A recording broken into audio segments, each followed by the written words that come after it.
That's called as internet, intranet and extranet. Hey, just now we had completed the concept of firewall. I explained what is intranet. The network within the organization. The network within the organization is intranet. The networks which is exterior to the organization is called as extranet. All networks bring together forms internet. That's nothing but internet. Now you can have one more explanation of internet. See, on your book you are noting down information. That means that information is having a physical existence. Okay, that is called as physical form of information stored on pages. In the same way, you can have data in electronic form. On the cell phone, you can see some data, but that data is not at all having any physical existence. That is called the data in electronic form. Understanding? And whenever we are having data in electronic form, it is on a web page. So physical form data resides on a piece of paper, whereas electronic form of data resides on a web page. Pages come together to form a book. In the same way, web pages come together to form a site. To form a site, that is website. Books can be kept in a specific manner, in an organized fashion, and that place is called as library.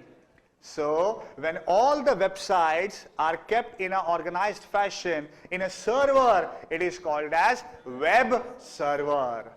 Now all the libraries of the world, I cannot connect it with each other. I can't do that because they are at separate geographical locations. But all the web servers, obviously it is holding the data in electronic form. So this data can be connected with each other. In other words, all the web servers of the world can be connected to each other, and this connection of all the web servers over the world is nothing but something called as internet. Understanding? So technically, internet is also called as World Wide Web. WWW. And it's also called as information superhighway, where you can access any information of any type. That is nothing but internet. Now, moving to the applications of internet. Now this topic you will explain me better than I explain you. Emailing and browsing. Email, okay, the number of emails that I receive and send is more, but the browsing quantum is more of yours than of mine. I'll be checking only my mail, that's it. And if at all I have any problem, I approach Google. But your browsing is too much on a higher side and of a wide variety. So I need not explain you browsing. You will teach me browsing. Okay. Fine. Next is called as e-commerce. There is a separate topic of e-commerce which I'll be teaching today itself. So let's not discuss about it. Then electronic discussion forums. People now meet electronically. The physical presence is not required. That is called as electronic discussion forums. One of the electronic discussion forums is also called as BBS, Bulletin Board System, also called as Bulletin Board Service. Now if you watch news, all these political parties have different views on the same issue and they keep on fighting. Okay, so a person of one party, then the person of another party, they are all sitting together and they are debating. And then there is an anchor who is adding yeah, to that debate. Now there are some leaders who cannot come to the news center. So they are involved through BBS. And that is nothing but something called as the BBS. I need not teach you downloading. I need not teach you real-time conversations. And also you know how to use a search engine. Now, what are the various ways of connecting to internet? How you can connect yourself to internet? Number one is a digital subscriber line. This is a very old method where there was internet service provider, and in India only one organization was providing internet, VSNL, Videsh Sanchar Nigam Limited. After that, Bharat Sanchar Nigam Limited. First it was only VSNL. Acha, now listen. Whenever we are talking about this particular DSL, what exactly you require? First of all, you require a computer, otherwise you cannot have internet. Next thing is, you need to have a telephone line, because it is through the telephone line you will be receiving the data. Now the problem is, telephone line, analog, computer, digital. You require to convert analog to digital and digital to analog, and that's why you require modem. And you require a service from the service provider. All these things were required. So computer or the phone line was connected to the computer with the help of a modem. You need to dial to the service provider. Then you would get a connection, and then you would get the data from that particular service provider. That is nothing but DSL. Reusing the telephone line, requiring a modem, and it uses the higher bandwidth. That means the amount of data that can be sent and can be received is on a higher side. Then coming to CMTS is Cable Modem Termination System. Now what is this cable modem? Now listen, in 1990s everyone had a cable connection. So the cable operators thought we can also give internet connection through the existing cable network. So they approached the service provider, they took a lease line from them, and through the existing cable TV connection they provided what? Internet connection. But that too requires a modem, and this is a special type of modem called as cable modem. The idea is reusing the existing infrastructure of TV communication or of cable TV. That is the idea of CMTS. And the last one is called as wireless internet. Everyone knows about it. Your cell phone is having internet connection. Okay, so 2G, 3G, all these are the different dimensions of internet connection, which can give you a speed of around 1 Mbps. And it follows a POP protocol, that is point of presence protocol. When you are present in the network and when you ask for the data, only that point of time you will be given the data by the internet service provider. And that's called as connecting to the internet. Understanding? With this, I've finished off with the first part of networks. It is done. Now we remain only with e-commerce.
Finished?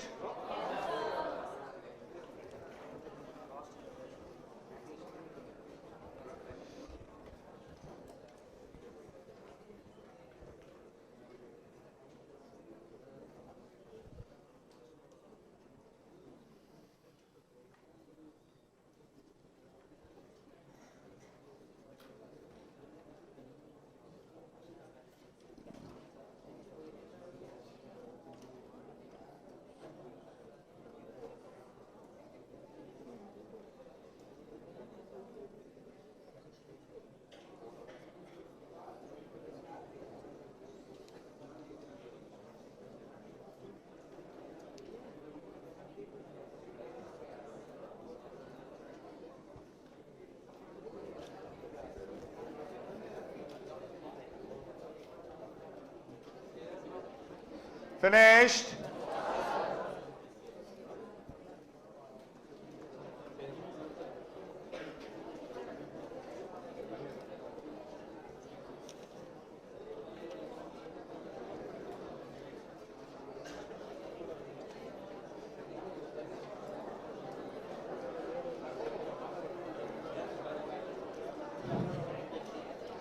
Shall I start with the next topic?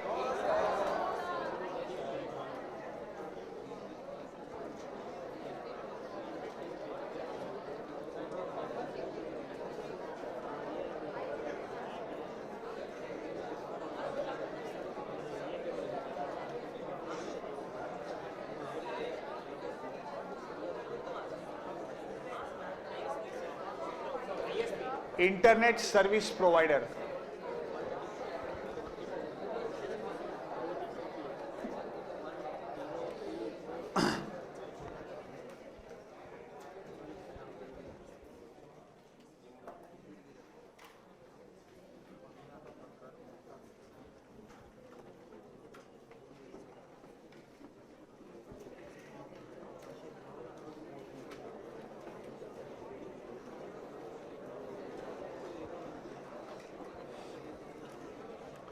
We are beginning to the next part, and that is called as e-commerce. Now listen,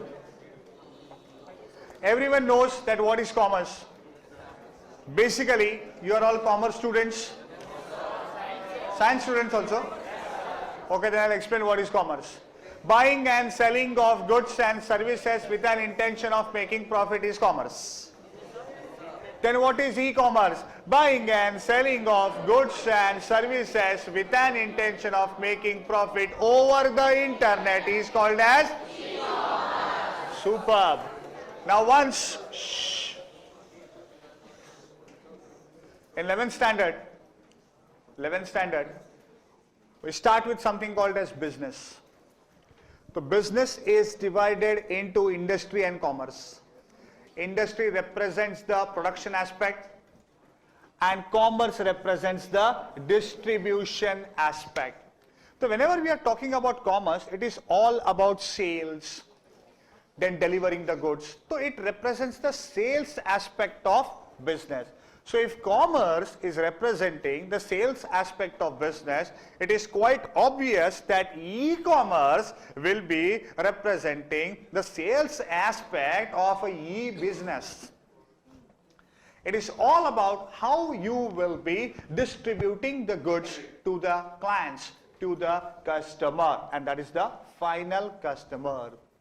And it also has the payment mechanisms involved. Whenever you are accepting payment online, how exactly these funds will be transferred to your bank accounts. All these things comes under payment mechanism.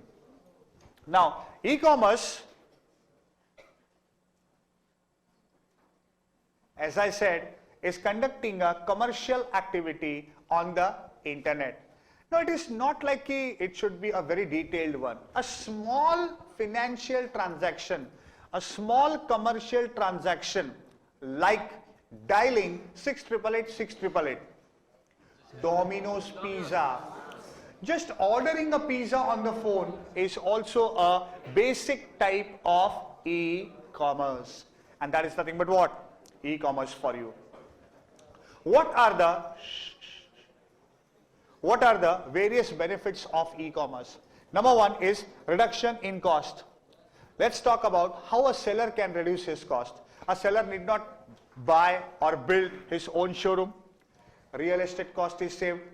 If you are renting it out, still that is also a heavy price that is being saved. Now showroom means you need to have fantastic interior. You need not do that. Fantastic interiors include heavy electricity supply, air conditioning, that is not required. You require a lot of salesperson, sales staff, that is also not required.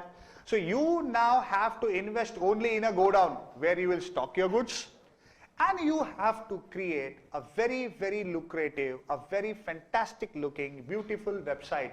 So people are attracted towards it and people hit that site. People log on to that site. That's how a seller is reducing his cost. Buyers can also reduce their cost. See, if you want to buy something, so you will have to go out in the market. And going out in a market is a different episode. You have to go out of your house. That means you will decorate yourself very well. Okay, you will wear nice, good clothes, good looking, right? Powder, perfume, this, that, etc., etc. Then, you have to travel.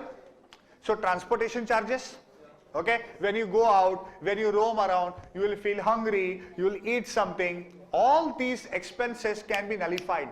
All these expenses can be saved. When you are at home, okay, as you are at home, you can sit on your computer and you can start surfing, na? You don't get up, then you put powder and nice shoes, and then you start surfing. We never do that. That is called as the participation cost. This is the participation cost of the buyer that is being saved.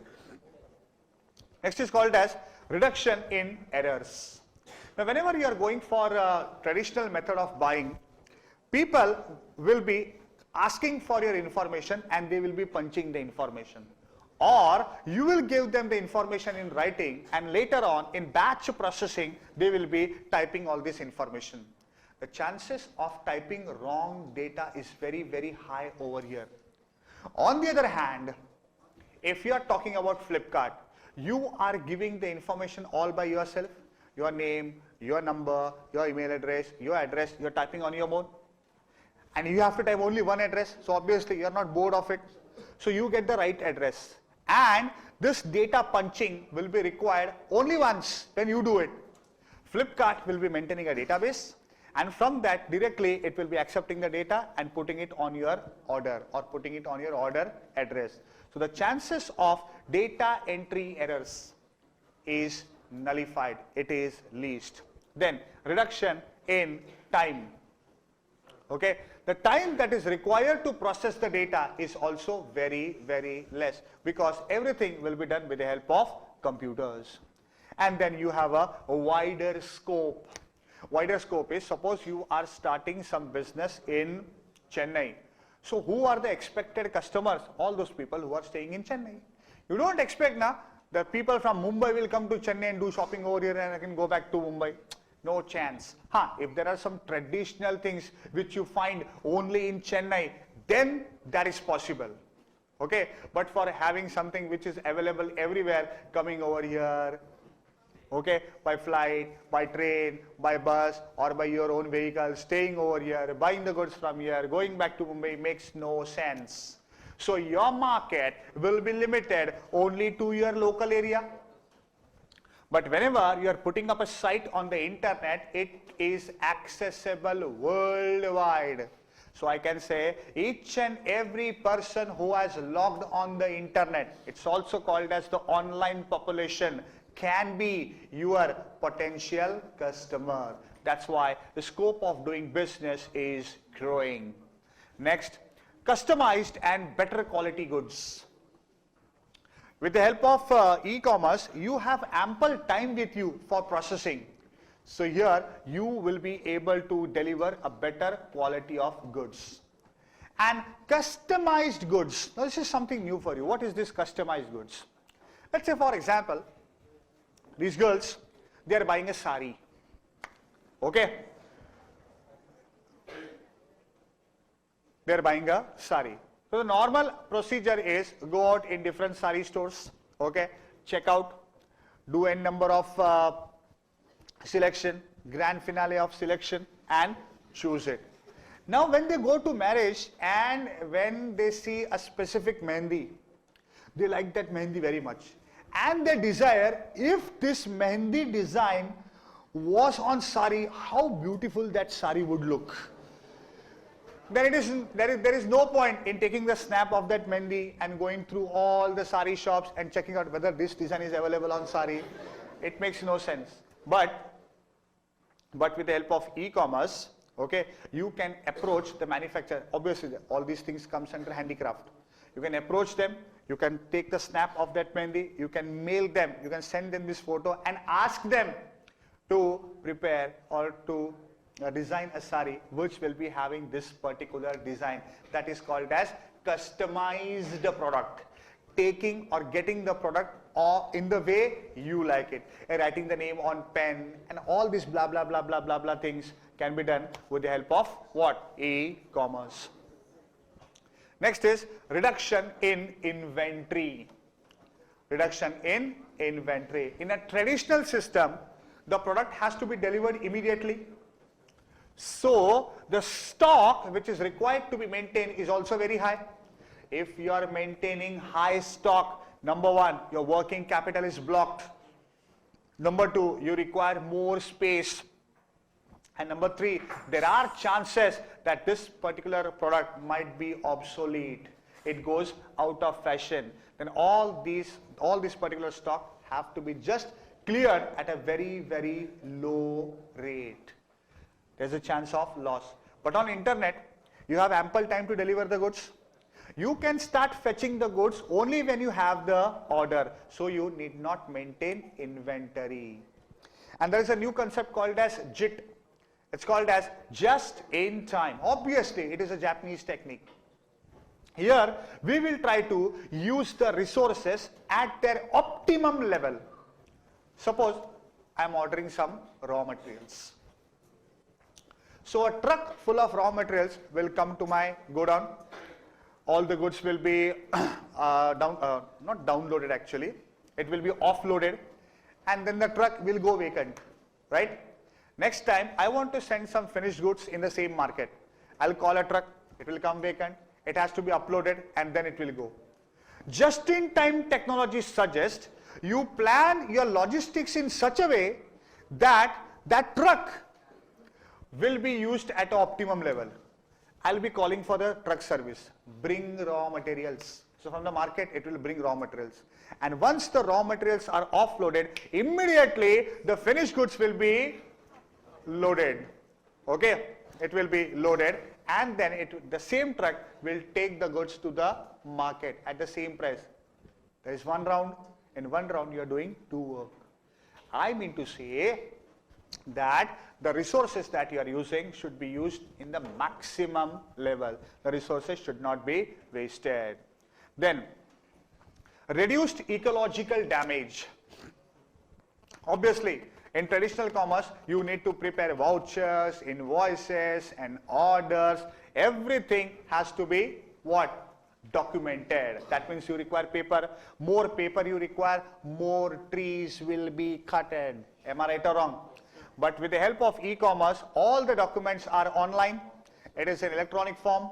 Paper is not required. If paper is not required, there is also no need of cutting the trees. Ecological damage could be reduced. And reduction in advertisement cost. In traditional way, the advertisement cost is very, very high. Okay, you are advertising on television set. It is supreme high. Advertising on radio, putting up hoardings at a very, very crowded area, and all these things are very much what? Costly. But what you can do is, if you are having this, if you are supporting e-commerce, you can have just a logo or you can just have some jingle which will be added in a popular website. People will see it, they'll click on it, and that particular code will take you to the site of the businessman. and that's how you'll be getting more and more customers. So the advertisement cost involved is also very, very less. Next is called as the risk of anonymity. Anonymity means that there is no identity of the person who is selling me the goods. Suppose tomorrow I am purchasing goods from Mr. Raj. I expected it that they will be of good quality. But later I come to know that he has cheated me. No problem, I can drag him in the court of law. Okay, I'll get my money from him, and consumer court is very dangerous. Okay, but if you're buying something from a website and the quality of goods that you're getting is not up to the mark, tell me against whom you will put up a case. But that is the best websites, or they are all genuine websites that are doing this. You are thinking only about Flipkart. I am talking about such a website who is not known much. You are ordering the goods. By God's grace, the goods are coming. Many a times you don't get the goods only money is gone. Now whom you will catch? You will check the IP address. The owner of the IP address, okay, is not traceable. What will you do? You don't have any data of the owner. The owner might be sitting just next to him, but you don't know that he is only that person. Understanding? That's the problem. Then repudiation or denial of contract. You order for some goods. The goods come at your doorstep and you have selected the option cash on delivery. And when the goods come to you, you say, I have not ordered. It will be a loss to the businessman. Understanding? That is the problem of repudiation. Then, lack of authenticity of transaction. Who will authenticate that this particular transaction is a valid one? Whenever a company is getting, do they have any guarantee that this particular transaction is a genuine one? No guarantee. Lack of what? Authentication. Then data loss or duplication. Many times what happens is, you are giving some data on the internet. Okay, maybe you are applying for passport. So today it is all computerized. You have to spend a lot of time, you have to give a lot of details, you have to create a proper mail ID. You have to create, not mail ID, a proper ID. A number will be generated. Okay, and the last step is remaining, submit. And before clicking submit, electricity failure. All the data will be lost. Am I right or wrong? Next time when you start to do it, you try to rewrite it or retry it, you type that ID is already gone. Then again think of something new. That is the concept of data loss. And duplication also occurs. There are some people who like to check what they are doing. They do it again and again. Order, same process they will be repeating. It is confirmed, na? Confirmed, na? 2 times the same order is going. That's called as repetition of the order. Now this won't happen in traditional commerce. I am ordering for a pen. Pen ka order liya hai na? Haan. Pen ka order liya hai na? Haan baba liya na. There is someone who is checking it. Here if I give order once, twice, submit button, I don't think it is clicked. Press it once again, submit. Press it once again, submit. 3 times the order will be generated then. That is the problem of duplication. Whenever you are online, you have the threat of attack from hackers. If you have data in physical format, no hacker is going to hack all these things. It is inside a Godrej safe.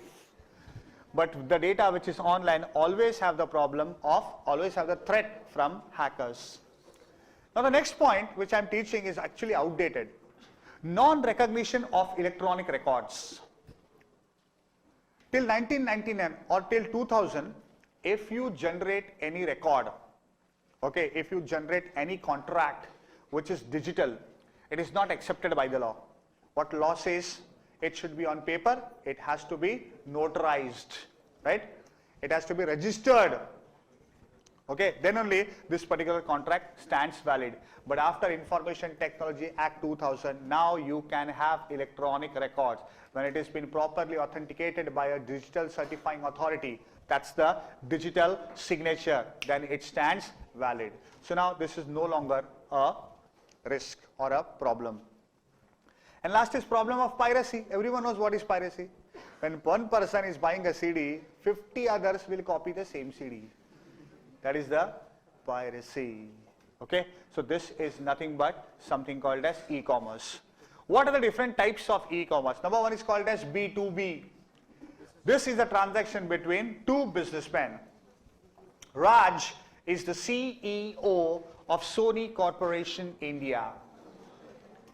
And Ram Prakash is having a multi-brand electronics showroom in Chennai.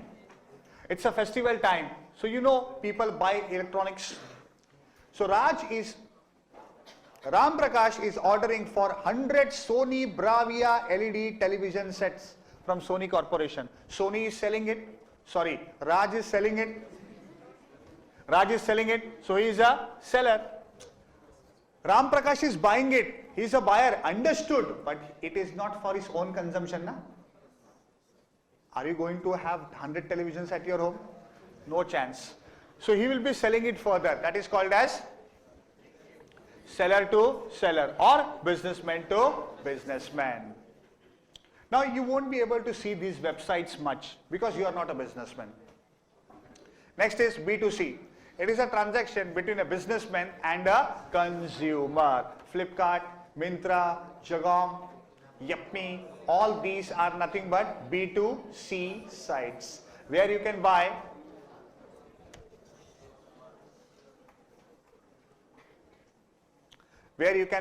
brand new products. That is businessman to consumer.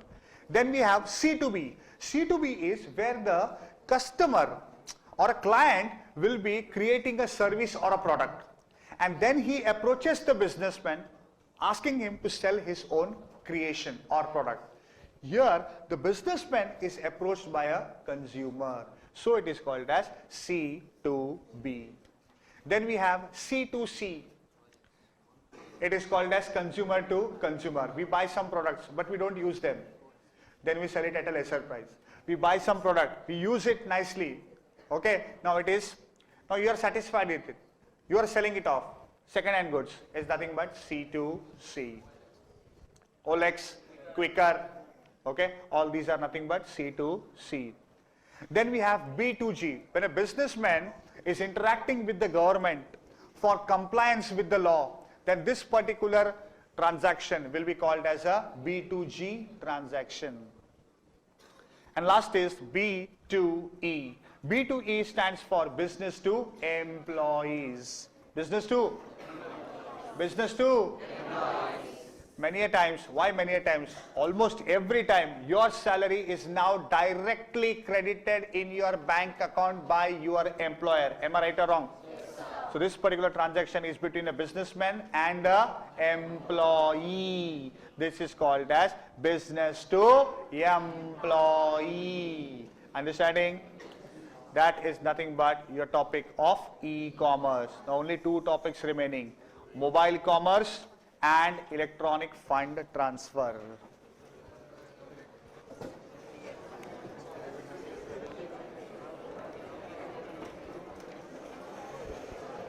Okay, note down fast.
Fine. We are moving to the second last topic of this chapter. Remember, don't worry, I won't be starting the fourth chapter, but not for today. Flowchart. Smart boy, huh? Okay, listen. Mobile commerce. Again, you know what is commerce? Yes, you know what is commerce. You know what is e-commerce? Yes, you know what is e-commerce. Write it afterwards. Girls, don't write. Don't write. Wait. Okay. Mobile commerce. Mobile means mobile. Mobile means your cell phone. Your cell phone, whenever I am referring to your cell phone, obviously it is the smartphone. Now, if you can have an e-commerce transaction through a smartphone, it is called as mobile commerce. It is all about the applications and services which you can have on internet-enabled mobile devices. Your cell phone, your smartphone can have internet connection, and through internet, through your smartphone, you can do shopping. Obviously, online shopping. You can check the status, booking status, train status, PNR status, everything can be checked through the cell phone, and that is nothing but internet-enabled mobile services. Here, the protocol is different. On normal computers, you type www, it's World Wide Web, that's a type of a protocol, sorry, HTTP, Hypertext Transfer Protocol. But over here, you don't have HTTP, you have a WAP, that is a Wireless Application Protocol, and through this protocol, your smartphone is able to get the data through the internet via separate protocol.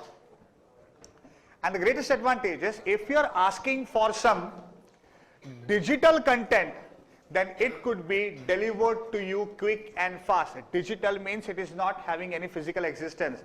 Like if you want a song, and if you are buying it from a traditional market, you will have to go to the market, buy a cassette or a CD, right? But today, you can directly download the song. Okay? That Vodafone is showing n number of ads. Have you seen that or not?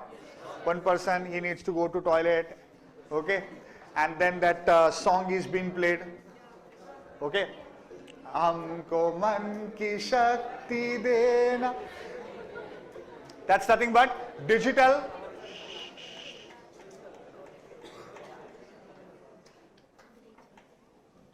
That's nothing but the digital content, and it could be delivered quick, fast and immediate at that point of time only. And what are the various industries affected? Number one is called as the financial services. Like now banking, it can be done through your cell phone. You can buy or sell a stock. Stock means shares, through a cell phone. You can check the NAV, all these things about your mutual funds. So financial services, that particular sector will be affected with the invent of mobile commerce. Then telecommunication, obviously this is the mobile, so telecommunication has to be affected. Information services, you can ask for any information from the internet, and that can be done from your cell phone. So information services type of business will be affected. And last but not the least is called as service and retail. Just now, latest I saw a protocol for Flipkart. Now you can Flipkart on cell phone also. So your retail services are also being affected, and that's nothing but mobile commerce. And the last thing after mobile commerce is EFT. It stands for Electronic Funds Transfers. It is basically the payment mechanism that you undertake on the internet. The first one is called as ATM, Anytime Money. Ille. It's automated teller machine. But the perception about ATM is wrong with many people. What people feel is ATM machine is everything. All the data about the bank, about their account, about the money that they have is there in ATM. Just we have to go and swipe the card, and then whatever information we give or whatever request we are giving, that request is processed by the ATM and money comes out. It's not like that. ATM machine, that's the ATM machine, is just playing the role of a client. It's playing the role of a client. No information is available on the ATM machine. Nothing is available on ATM. ATM will be playing just the role of a client, in this case a watchman, that's it. You swipe your card, you punch the pin, okay, so it will be checking. Now when you swipe the card, your account details are being captured, and your pin, whatever you are giving, that is taken from the database, that has been cross-checked. If it is not matching, your card will be thrown out. I mean to say, your service, your request will not be served. But if everything is proper, then this particular ATM will be connecting to the server which is in the bank. Okay. So basically, this ATM will be connecting you to the server in the bank. So don't you think it is playing the role of a client? Okay, so you are asking for the balance. It is taken from the server. ATM is not having anything. You are asking for withdrawal. It is checked whether you have that much balance in the bank. Then only the money you can withdraw. All such things can be done with the help of ATM. Next is called as POS. It stands for point of sale. A point of sale means whenever you are swiping your credit card or debit card, what you see is one slip comes out. You sign it and that's the end. But that is not the story. You have a lot of things happening in the background. When you go to a merchant, a vendor, you buy something, and when you swipe your card, actually that particular machine is dialing the merchant banker, means the banker of the merchant. All this information is passed to the merchant banker. And the merchant banker will be connecting to the consumer banker, that is my banker, and they will check whether this account is right, whether this name is right, whether this branch is right, whether this much money is available in the account when my bank, that is the issuing bank or the consumer bank, will give confirmation. Then only that merchant bank gives confirmation, go ahead to that small machine, and then only that slip will come out. After the slip comes out, after I sign it, then the next day all these slips collected from the merchant, by the merchant, will be deposited in the merchant banker, and depending upon the issuing bank, all these slips will be sent to the issuing bank, and then the issuing bank through the RBI, that is the clearing house, they will be transferring the funds to the merchant banker, and any point of time the merchant can withdraw the money from the bank. This is called as point of sale. This is also called as an online credit transaction. Then we have a pre-authorized transfer. Many a times we give instructions to the bank. You are supposed to pay this and this at a specific point of time. Many a times when you buy mutual funds, you go for SIP, systematic investment plan. In the form itself, you give the name of the bank, then the NEFT number, you give a copy of the check by cancelling it. So the mutual fund will be now connected directly to your bank. And at every specific day of the month, the amount is being reduced. This is called as pre-authorized transfers. I have already authorized my bank to make the payments. That's called as pre-authorized transfers. Many times your insurance premium is also paid in this way. You have authorized the bank to make the pay the premium at a specific period of time, whether it is monthly or it could be quarterly and so on. And then telephonic transfers. It's very much like net banking, but in net banking internet is used, and here it is phone banking. You call the bank, you give your customer ID, password, all these things, and then you tell bank what is required to be done. So the bank will work on the instructions given by you, and it has to be the telephonic instructions. With this I have finished off with EFT, and with this I have finished off with chapter number 3.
and marks in 3 subjects.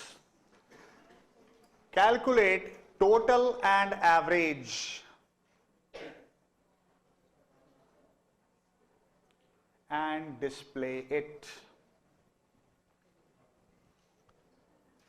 Calculate total and average and display it. Now listen, hello, hey, wait, I'm doing it. Please don't write, concentrate hard.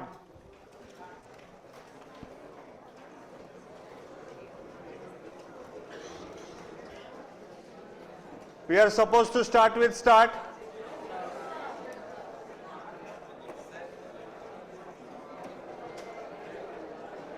Shh.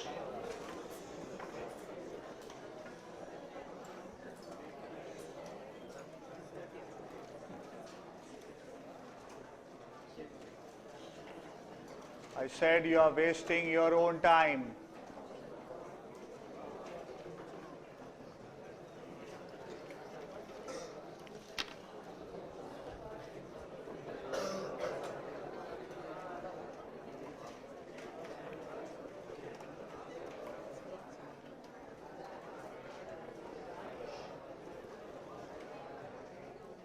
If this goes on, I'll have to extend the lecture till 12:30.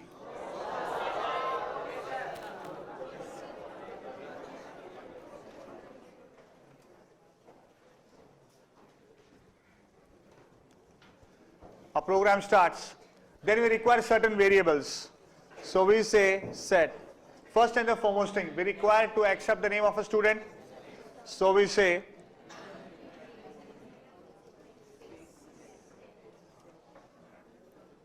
then we require marks in 3 subjects.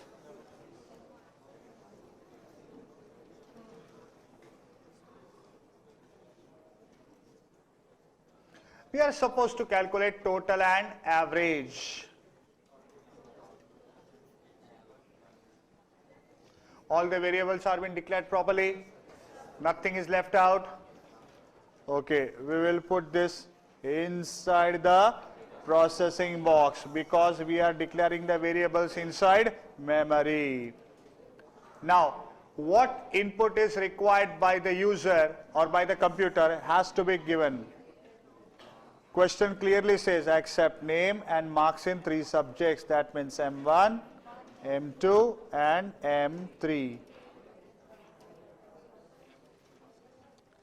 Now once all the marks are in, very easily we can find the total. So total is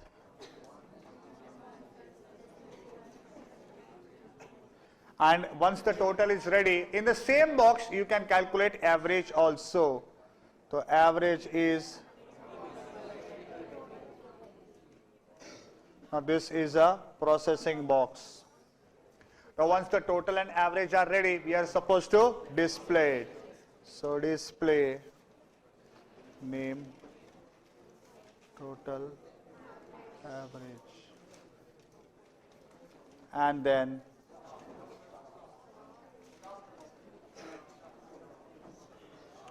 this is stop only for this flow chart.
Finished? Draw a flow chart.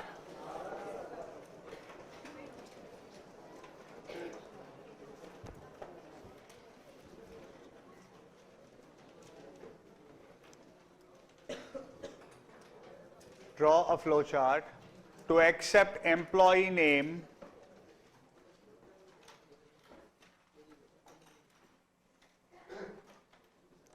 and his basic salary.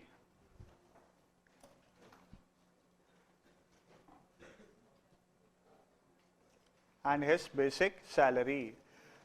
DA is DA, dearness allowance. DA is 50%.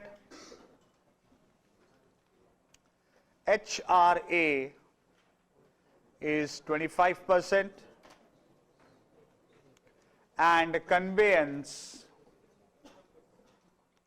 is 10% of basic salary. Of basic salary. Gross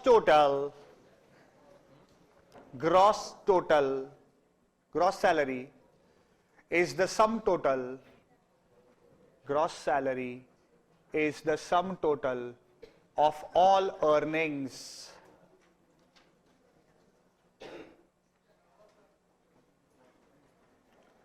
Net salary, tax is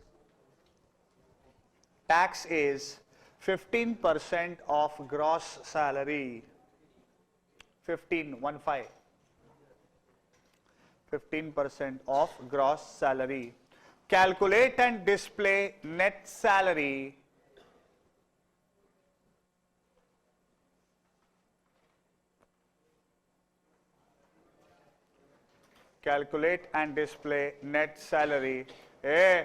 along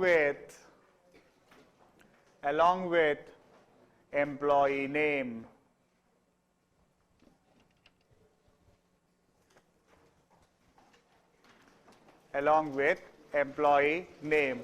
Now listen, concentrate, I am doing it. Hello, wait, don't write anything.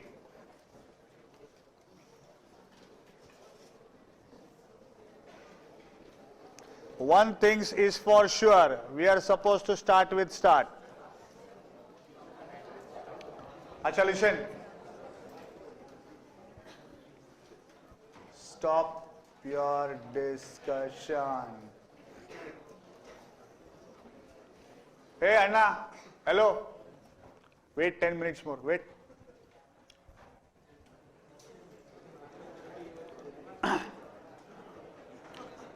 I was talking about what? Start. Now, the various variables that are required. First, whatever I need to accept, I will accept that. That is name, employee name. Wait. Then, basic salary equal to 0. Why equal to 0? Because it is numeric. I need to calculate something. DA equal to 0. HRA equal to 0, conveyance equal to 0, gross salary equal to 0, tax equal to 0, net salary equal to 0.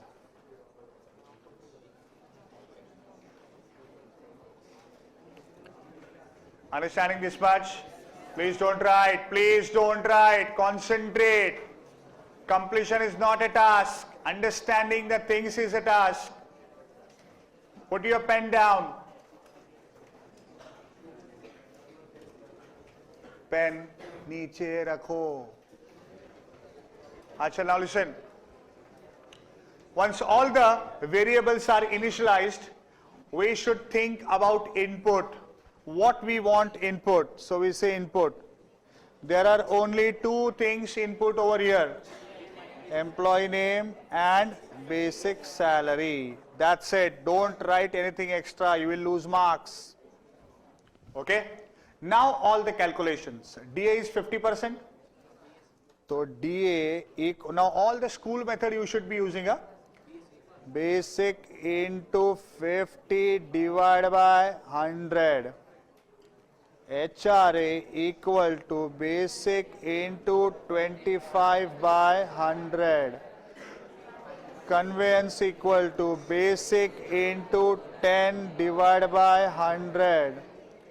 Gross salary equal to basic plus DA plus HRA plus conveyance.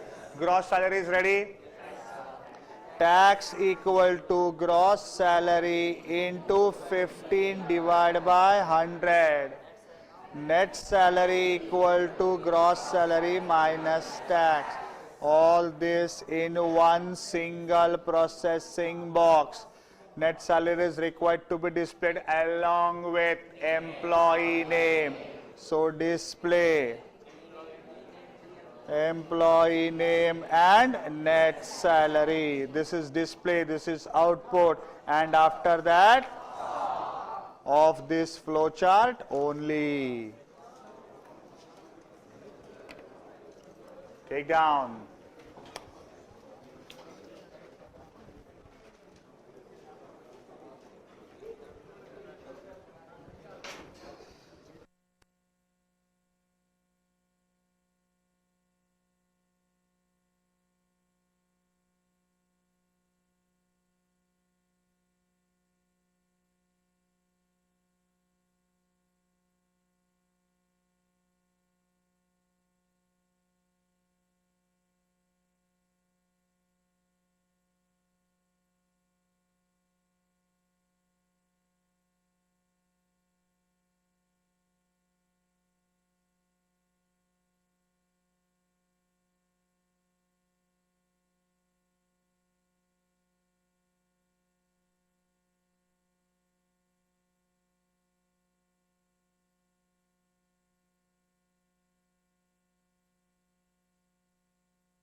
They have to, that is, draw a flow chart. Draw a flow chart. Are you draw a flow chart? Hey, draw a flow chart. Draw a flow chart to accept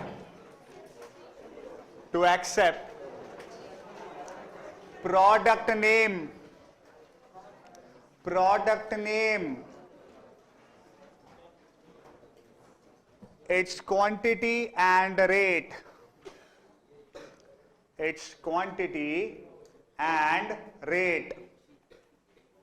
calculate price,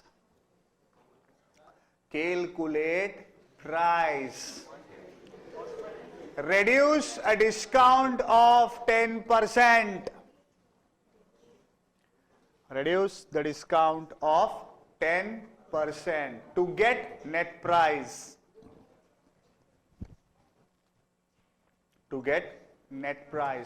And display it